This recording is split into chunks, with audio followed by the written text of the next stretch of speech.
നമസ്കാരം. മലയാളി വാർത്തയിലേക്ക് സ്വാഗതം. തിരുവനന്തപുരം കിള്ളിയിൽ അനീഷ് എന്ന 31 വയസ്സുകാരൻ കിണറ്റിനുള്ളിൽ മരിച്ച നിലയിൽ കണ്ടെത്തിയ സംഭവം. ഈ സംഭവവുമായി ബന്ധപ്പെട്ട് എന്താണ് സംഭവിച്ചതെന്നടക്കമുള്ള വിശദാംശങ്ങൾ നമ്മളോട് പങ്കുവയ്ക്കുകയാണ്, മലയാളി വാർത്തയോട് പങ്കുവയ്ക്കുകയാണ് ഈ മരിച്ച അനീഷിന്റെ ഭാര്യയുടെ മാതാപിതാക്കൾ. വളരെ വേദനയോടെയാണ് അവർ മലയാളി വാർത്തയോട് പ്രതികരിച്ചിരിക്കുന്നത്. എങ്ങനെയാണ് ആ മൃതദേഹം അവർ കണ്ടത് എന്നടക്കമുള്ളത് അവർ മലയാളി വാർത്തയോട് പറയുന്നുണ്ട്. എന്താണ് ശരിക്കും സംഭവിച്ചതെന്ന് അവരുടെ ഒരു പ്രതികരണത്തിലേക്ക് നമ്മൾ പോവുകയാണ്. 2 കുഞ്ഞു മക്കളുണ്ട്. അപ്പോ അവരൊക്കെ അനാഥരാകുന്ന ഒരു സാഹചര്യം ഉണ്ടായിരിക്കുകയാണ് അല്ലേ? ആരാണ് അനീഷിന്റെ നമ്മുടെ അയൽവക്കുക ആണ്. പരിചയമുണ്ടോ? ഓ, പരിചയമുണ്ട്. അപ്പോ അത് ഇപ്പൊ കുഞ്ഞുങ്ങൾ എത്ര വയസ്സുണ്ട്? കുഞ്ഞിന് മൂത്തേന് എത്ര വയസ്സായി? എന്റെ മോളാണ്. മോളെ ഭർത്താവാണ് ഈ കിണറ്റില് ഇടുന്ന് കിടന്നത്. അവൾ മൂത്ത കൊച്ചിന് 7 വയസ്സാകാൻ പോകുന്നു. രണ്ടാമത്തെ കൊച്ചിന് 3.5 വയസ്സായില്ല. 2 കുഞ്ഞുങ്ങള്. അവള് മെഡിക്കൽ കോളേജിലാണ് പിള്ളേർ ജോലി ചെയ്യുന്നത്. ഞങ്ങൾ 4 ദിവസം മെഡിക്കൽ കോളേജ് നേഴ്സാണ്. ഐസിയിലാണ്. ഇവിടുന്ന് 2 പയ്യന്മാര് ഇവിടെ കൊണ്ടുവന്ന് ആക്കിയിട്ട് പോയിട്ട് ആക്കിയെന്ന് ഇവിടെ നോക്കി 4 ദിവസമായിട്ടും പിള്ളയെ കാണാനില്ല. 4 ദിവസമായിട്ടും പിള്ളയെ കാണാനില്ല. ഞങ്ങള് രാത്രി 12 മണിക്കൊക്കെ ഞങ്ങള് പോലീസ് സ്റ്റേഷനിൽ കൊണ്ടുവന്ന് വിളപ്പിശാല കൊണ്ടുവന്ന് പരാതി കൊടുത്തപ്പോഴ് അപ്പൊ ഞാൻ പറഞ്ഞു, മക്കളെ നീ വേറെ ഒന്നും അറിയണ്ട, നമ്മളെ പഞ്ചായത്ത് കിണറ്റിൽ വന്ന് നോക്കെന്ന് പറഞ്ഞു. അമ്മ മിണ്ടായിരിക്കും, അങ്ങനെ ചെയ്യൂല, അനീഷ് അങ്ങനെ ചെയ്യൂല. എന്നെ വഴക്ക് പറഞ്ഞു. 4 ദിവസമായിട്ടും മക്കളെ ഇവിടെ കാണാനില്ല. എൻ്റെ പിള്ളെ 11:30 മണിയായപ്പോൾ ഇവിടെ കൊണ്ട് ആക്കിയിട്ട് പോയി. 2 പയ്യന്മാരെ കൂട്ടുകാരന്മാരെ കൊണ്ടുവന്ന് ആക്കിയിട്ട് പോയിട്ട് വീട്ടിലെത്തിയിട്ടില്ല. പിള്ള വീട്ടിലെത്താതെ നമ്മൾ അത്രയും അന്വേഷിച്ചിരുന്നപ്പോ ഇവരെ മോള് ഏശാനിൽ ജോലിക്ക് പോവുകയാണ്. അവരെ കൊച്ചെന്തേന്നറിയാമോ? മോൻ ഇവിടെ കിണറ്റിനകത്ത് എത്തി നോക്കിയപ്പോഴും അവള് വണ്ടി ഇവിടെ നിർത്തിയിട്ട് ഇങ്ങനെ പറഞ്ഞു, മക്കളെ വണ്ടി നിർത്താൻ പറഞ്ഞു.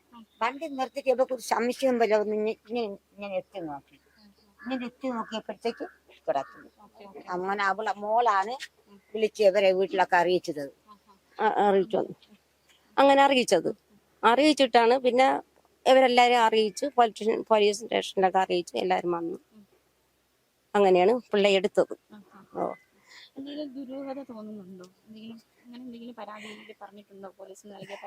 പരാതി നമ്മൾ കാണാനില്ലെന്ന് മാത്രമേ പറഞ്ഞിട്ടുള്ളൂ.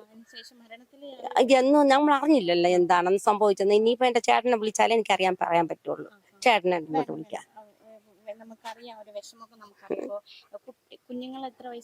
പിള്ളേക്ക് 7 വയസ്സ്. മൂത്തവന് പിന്നെ മൂത്തതിന്റെ പേര് അച്ചു, ഇളയ പേര് നിച്ചു. അച്ചുവിന് 7 വയസ്സാവാൻ പോണതേ ഉള്ളൂ. ഈ മാസം 30-ാം തീയതി തികയും 7 വയസ്സ്. ഇളയ കൊച്ചിന് 3.5 വയസ്സായില്ല. 3.5 വയസ്സ്. അത് ആൺകുഞ്ഞാണ്. അത് നിച്ചു എന്നാണ് പേര്. മോളെ പേര് കിച്ചു. യഥാർത്ഥ പേര് ഷാരിക.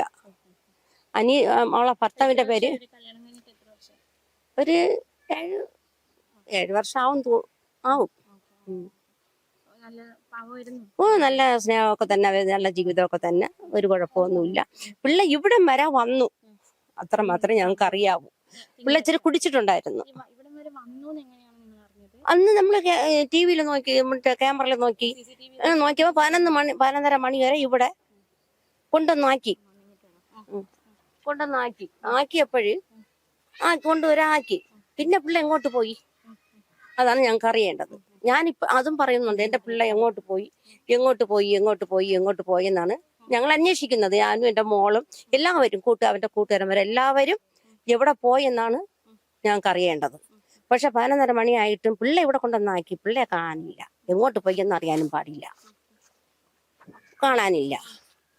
അതുകൊണ്ട് പിന്നെ അപ്പൊ ഞാൻ പറഞ്ഞു, ഇത് ഇവിടെ പോയി എന്റെ പിള്ളേ ഇവിടെ പോയി, എങ്ങോട്ട് പോയി ഞങ്ങൾക്ക് അറിയാൻ പാടില്ല. എന്റെ പിള്ളേക്ക് അറിയാൻ പാടില്ല. സുഹൃത്തുക്കൾ അങ്ങ് മയിലാടിയിലുള്ളത്. അങ്ങനത്തെ അന്വേഷണത്തിൽ അന്ന് കുടിച്ചോട്ട് തന്നെ വന്നത്. കൂട്ടുകാരന്മാരെ കൂട്ടത്ത് കുടിച്ച് ഇല്ല. അത് എനിക്ക് നമുക്ക് അറിയാൻ പാടില്ല. നമ്മൾ നേരം വെളുപ്പം നമ്മളെ ജോലിക്ക് പോകും. പിന്നത്തെ കാര്യമൊന്നും എനിക്ക് അറിയാൻ പാടില്ല. ഒന്നും അറിയാൻ പാടില്ല. എന്റെ പിള്ളേ എങ്ങനെയാണ് എനിക്ക് അറിഞ്ഞുകൂടാ. നമ്മളെ വീട്ടിൽ അങ്ങനത്തെ ഒരു ഇതുപോലും ഇല്ല. അവർ രണ്ടുപേരും ഭാര്യയും ഭർത്താവും നല്ല സ്നേഹത്താണ്. മോള് പറഞ്ഞിട്ടുണ്ട്, നീ കൂട്ടുകാരന്മാരോട് കൂട്ടത്തിൽ കൂടെ പോവരുത്, നീ പെട്ടെന്ന് ഇവിടെ വരണം. സന്തോഷത്തോടെ കൂടെ എന്റെ പിള്ളയെ കൊണ്ടാക്കിയിട്ട് പോയ പിള്ളേ ഒന്നുമില്ല. അനീഷിന്റെ ഭാര്യയുടെ അച്ഛനാണ് നമ്മളോട് സംസാരിക്കുന്നത്. അപ്പോൾ ശരിക്കും എന്താണ് സംഭവിച്ചത്? ഇവിടെ സംഭവിച്ചത് സ്ഥിരമായിട്ട് ഒരു ജോലിയുള്ള ഒരു പയ്യനാണ്. ഇങ്ങനെ കൂലിപ്പണി പോലെയൊക്കെ വണ്ടിയുടെ സ്പ്രേ പെയിന്റിങ് ചെയ്ത് ജീവിക്കുന്ന ഒരാളാണ്. പിന്നെ കുറച്ച് കൂട്ടുകാരൊക്കെ ഉണ്ട്. അങ്ങനെ രാത്രി കഴിഞ്ഞ തിങ്കളാഴ്ച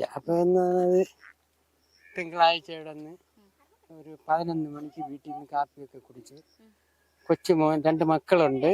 അതിൽ മൂത്ത കുട്ടി സ്കൂളിൽ പോയിരുന്നു. മലയൻകീഴ് സരസ്വതി വിദ്യാലയത്തിലാണ് പഠിക്കുന്നത്. ഇളയ കൊച്ചു 3 വയസ്സായ എൻ്റെ കൂട്ടത്തുണ്ടായിരുന്നു, അപ്പൻ്റെ കൂട്ടത്ത്. അപ്പോൾ പറഞ്ഞിട്ട് പോകുന്നു, വീട്ടിൽ നിന്ന് ആഹാരവും കഴിച്ചുകൊണ്ട് പോയിട്ട് കാട്ടാക്കട പോയി. ഒരു വണ്ടി, കൂട്ടുകാരൻ്റെ ഒരു വണ്ടി സ്റ്റേഷനിൽ എന്തോ കൊണ്ടുപോയി. അങ്ങനെ ഇറക്കാനായിട്ട് പോയിട്ട് നേരത്തെ വരുമെന്ന്. അപ്പോൾ ഭാര്യ തിരുവനന്തപുരം മെഡിക്കൽ കോളേജിലെ IC വാർഡിൽ നേഴ്സാണ്. മകള് ജോലിക്ക് പോയിരുന്നു, വന്നില്ല. അപ്പം വൈകുന്നേരം വരെ ആയിട്ടും മോള് ഡ്യൂട്ടിയും കഴിഞ്ഞ് വീട്ടിൽ 6 മണിയായിട്ട് വന്നിട്ടും പുള്ളിയെ കാണാനില്ല. ഞങ്ങൾ രാത്രി 11:30 മണിയോളം ഇവിടെ നോക്കിയിരുന്നു. 11:30 മണിയോളം നോക്കിയിരുന്നിട്ട് ആളെ കാണാത്തത് കൊണ്ട് വിചാരിച്ച് ഇനി വരൂല, അവിടെ എന്തെങ്കിലും പ്രശ്നമായിട്ട് വിളിച്ചു പറയും. അങ്ങനെ വിളിച്ചു പറഞ്ഞില്ല. നടന്ന സംഭവം എന്തെന്ന് വെച്ചാൽ, അവിടെ പയ്യന്മാരുമായിട്ടൊക്കെ കമ്പനി അടിച്ച് എന്തോ ഒരു ചെറിയ ഇതൊക്കെ നടത്തി, കൂട്ടി. അങ്ങനെ നടന്ന് വണ്ടി കയറി ഇങ്ങി വരാൻ വന്നപ്പോൾ കമന്ന് വീണു എന്ന് പറയുന്നു. അങ്ങനെ ആശുപത്രിയിൽ, ഗവൺമെന്റ് ആശുപത്രിയിൽ കൊണ്ടുപോയി സ്റ്റിച്ചൊന്നും ഇട്ടില്ല, മരുന്നെല്ലാം വെച്ച് കെട്ടി അവർ കൂട്ടുകാരന്മാർ തന്നെ ഇവിടെ കൊണ്ടുവന്നത് രാത്രി 11:30 മണിക്ക് ശേഷമാണ്. 11 മണി വരെ വീട്ടിൽ നോക്കിയിരുന്ന് കാണാത്തത് കൊണ്ട് ഞങ്ങള് പിന്നെ ഉറങ്ങായിരുന്നു. ഈ 11:30 മണിക്ക് ശേഷം 12 മണിക്കകമാണ് അവരിവിടെ കൂട്ടുകാരന്മാർ 2 പേര് ബൈക്ക് കയറ്റി ഈ റോഡിൽ ഇവിടെ കൊണ്ടുവന്ന് ഇറക്കിയെന്ന് പറയുന്നു. നിങ്ങളങ്ങനെ പറഞ്ഞാൽ പോരല്ല, ഇവിടെ കൊണ്ടാക്കിയിട്ട് പിറ്റേന്ന് കാണാത്തത് കൊണ്ട് ഞങ്ങൾക്ക് സംശയം കൊണ്ട് മറ്റേ ഇതിൽ നോക്കി, ഇവിടുത്തെ ഈ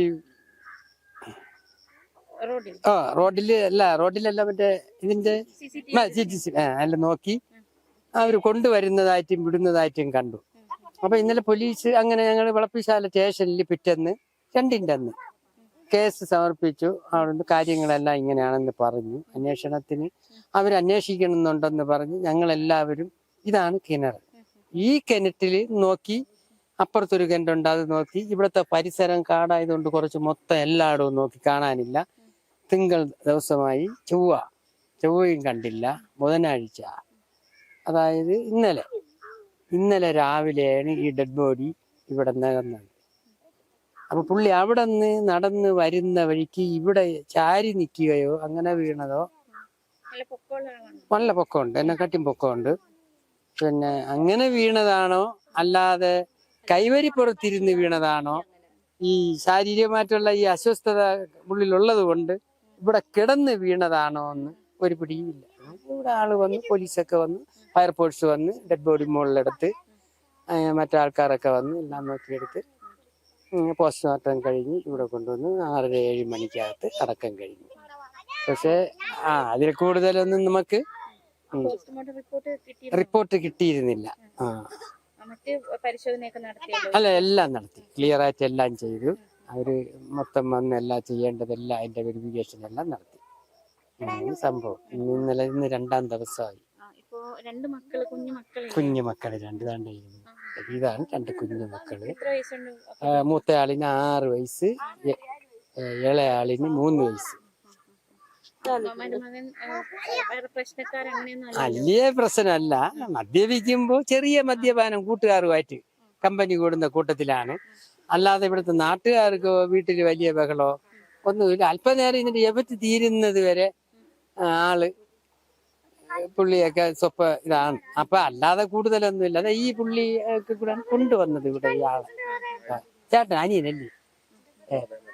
ഓ അവരുമായിട്ടൊക്കെ ഉള്ള കൂട്ടുകാരാണ്. അല്ലാതെ നമുക്ക് വേറെ സംശയപരമായിട്ടൊന്നും. പോലീസിൽ പരാതി നൽകിയിരിക്കുകയാണല്ലോ. ഉണ്ട് കാണാതായി എന്നൊരു പരാതി കൊടുത്തിട്ടുണ്ട്. അല്ലാതെ ഇതിന് ശേഷം എന്തെങ്കിലും സംശയം ഉന്നയിച്ച് പരാതി കൊടുത്തിട്ടുണ്ടോ? ഇല്ല അങ്ങനെ സംശയം വന്നിട്ടില്ല ഇതുവരെ. ഇല്ല എന്തായിരുന്നാലും ഇങ്ങനെ സംഭവം. അതെ, വളരെ വിഷമകരമായിട്ടുള്ള അവസ്ഥയാണ്, മനസ്സിലാകും. അപ്പൊ കൂടുതൽ ഒന്നുമില്ല. പോലീസ് എന്തെങ്കിലും പറഞ്ഞു? അന്വേഷണം ഏറ്റെടുത്തിട്ടുണ്ട്. വിളപ്പിശാല പോലീസ്. അതെ ഇവിടെ വരും, അന്വേഷണം നടത്തും. ചോദ്യം ചെയ്യലൊക്കെ കഴിഞ്ഞു.